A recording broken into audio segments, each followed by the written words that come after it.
Hello guys. NASA ने propose किया है लेज़र और स्वीपर स्पेसक्राफ्ट स्पेस जंग को हटाने के लिए। तो गाइस, जैसा कि आप फ़ोटो में देख सकते हैं, यहाँ पे नासा का जो सैटेलाइट है ये लेज़र से जो अंतरिक्ष में स्पेस जंक है, मतलब जो कुछ कचड़े हैं उनको डिस्ट्रॉय कर रहा है। ठीक ना गाइस? तो अगर आप सोचते हैं कि चैट जीपीटी और जो लैंग्वेज मॉडल्स हैं ये आपको ऐसा महसूस करवा रहा है कि आप साइंटिफिक फिक्शन दुनिया में रह रहे हैं, तो नासा की जो नई रिपोर्ट है ये आपको सोचने और गहराई में सोचने में मदद करेगी। अमेरिकन स्पेस एजेंसी जो है इसने प्रॉप्स और क्रॉन्स किया है लेज़र एंड स्वीपर स्पेसक्राफ्ट का to help clear space junk. तो इसने लेज़र्स की मदद से आपने इस सैटेलाइट का नाम स्वीपर स्पेसक्राफ्ट रख दिया है, जो कि स्पेस जंक को क्लियर करेगा।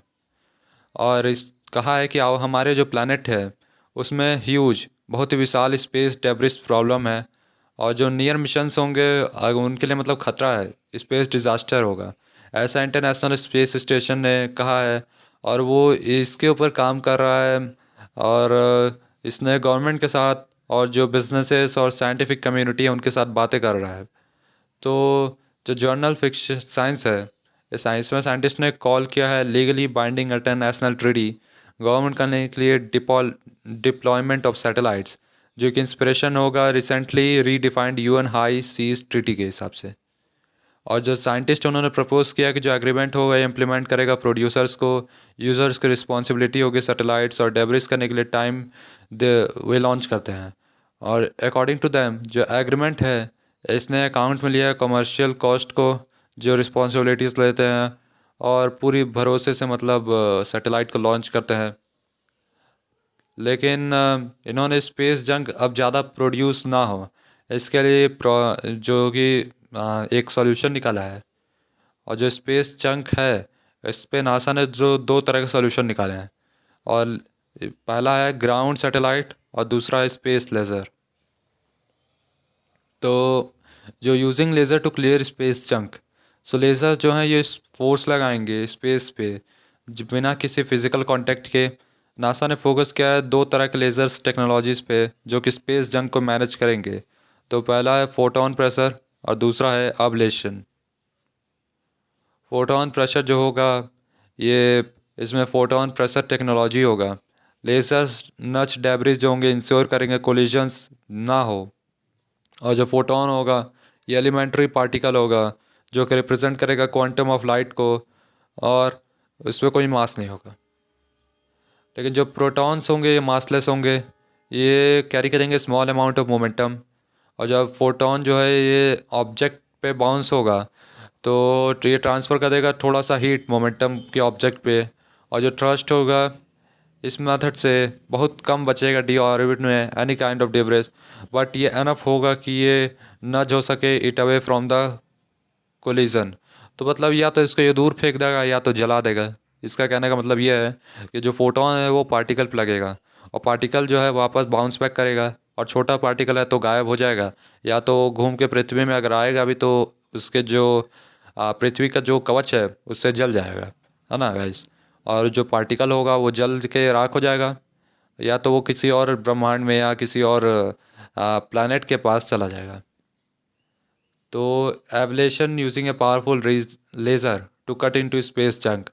तो उन्होंने कहा है कि एवलेशन मेथड से एक पावरफुल लेज़र यूज़ होगी स्पेस डेब्रिस को अबलेट करने के लिए या इरोड करने के लिए।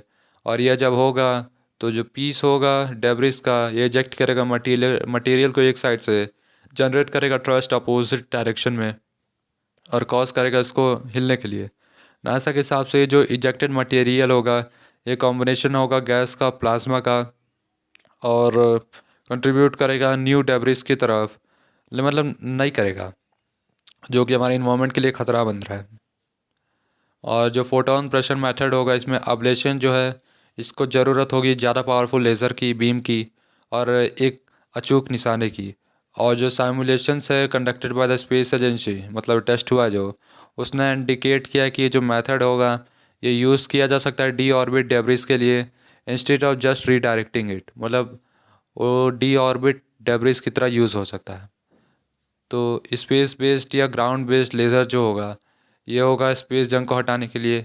और दूसरा स्टेप जो है वो डिसाइड करेगा कि ये ग्राउंड से मारा जाना चाहिए या स्पेस से। लेकिन जो डिसएडवांटेज है स्पेस से compare to the ground is that कि जो स्पेस में होगा ये जनरेट करेगा कम पावर, मच पावरलेस, बिकॉज ये प्रोड्यूस करेगा ऑल द पावर केवल ऑर्बिट में। लेकिन जो है इसमें एडवांटेज भी है कि जो ये फैक्ट है कि जो स्पेस बेस्ड लेज़र होगा ये पास नहीं करेगा एटमॉस्फेयर से, और ये इसको लेस पावर चाहिए होगा, और मतलब ये खो जाएगा उसी एटमॉस्फेयर में, जल जाएगा। और जो बीम है ये डिफॉर्म्ड और also less allowing it to be more accurate. तो मतलब जो बीम है जिस निशाने पर लगाएंगे उसी निशाने पर लगेगा, और उसके दूसरे डायरेक्शन में जाने के चांसेस भी कम है। और ये जो प्रोटॉन स्पेस बेस्ड लेज़र है ये मच क्लोज़र होगा डेब्रिस के क्वेश्चन में, ये ईजियर होगा एक्यूरेट टारगेट के लिए डेब्रिस के for the intended consequence whether is a deorbiting debris or ablating it. और जो स्वीपर स्पेस क्राफ्ट है, अगर हम लोग यूज़ कर रहे हैं स्पेस लेज़र को एनिलेट करने के लिए ऑब्जेक्ट्स को ऑर्बिट में, तो ये जो थोड़ा सा साइंटिफिक है, मतलब मूवी जैसे आप देखते हैं उसी की तरह है। और नासा जो है ये कंसाइडर किया कॉन्सेप्ट को कि ये स्लाइटली डोमेस्टिक होगा in its inspiration using a sweeper. तो मतलब उसने जो लोगों के घर में ज़्यादा तक रहता है स्वीपर झाड़ू, तो इसलिए उन्होंने मतलब आम लोगों के यूज़ के लिए इसका नाम स्वीपर रख दिया है। भाई दिमाग लगा के रखा है कि मतलब याद रहेगा लोगों को। और ये जो स्वीपर होगा ये लार्ज सील्डेड होगा ऑर्बिट में, और रिड्यूस कर देगा स्पेस जंक को, उनको कैद करके और स्लो करके या तोड़ के। और जो मेथड होगा ये यूज़फुल होगा डेब्रिस के लिए, और स्मॉल होगा ट्रैक करने के लिए। और स्वीपर जो हैं ये वैरायटी ऑफ पॉसिबल मटेरियल्स के साथ बनाए जा सकते हैं, जिसमें एरोजेल्स हैं, फोम्स हैं, क्लोथ्स हैं, फैब्रिक्स हैं। और जो मटेरियल होगा वो खुद भी माइट नीड भी सपल होगा, बिकॉज नहीं तो जो चांसेस हैं इसका डेब्रिस का फ्लाई करने के लिए किसी और डायरेक्शन में और एक्सेबरेट करने के लिए प्रॉब्लम को वो हो सकते हैं। यानी मतलब जो लेज़र अगर आप फेंकेंगे और वो गलती से दूसरे सैटेलाइट को लग गया जो कि काम कर रहा है, तो उससे और भी प्रॉब्लम्स हो सकते हैं पूरी दुनिया में।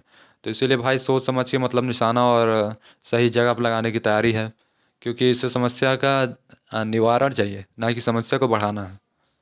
तो भाई नासा जो है इसने कंसाइडर किया है यूज़ उस तरह का स्वीपर सोल्यूशन का स्मॉल और मीडियम साइज डेब्रिस में, कि उन मतलब उनको ट्रैक ना किया जा सके, और ये एक्टिव प्रोपल्सन मैकेनिज़्म के द्वारा हो या तो पैसिवली मूव कर जाएं। तो मतलब या तो डायरेक्ट मूव करें या तो किसी ऑब्जेक्ट से टकरा के उस पर गिरें। तो ये कहने का मतलब है। और ये जो होगा ये डिवाइड होगा on how well such a sweeper can maneuver ये away from the larger tracked debris.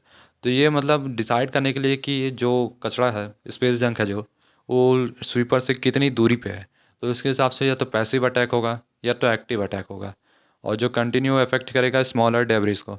लेकिन दोनों ही में छोटे छोटे डेब्रिस जो होंगे वो अफेक्टेड होंगे, उन लोग का मतलब या तो ख़त्म हो जाएंगे या तो दूसरे ऑर्बिट में चले जाएंगे, या तो मतलब जल जाएंगे हीट से।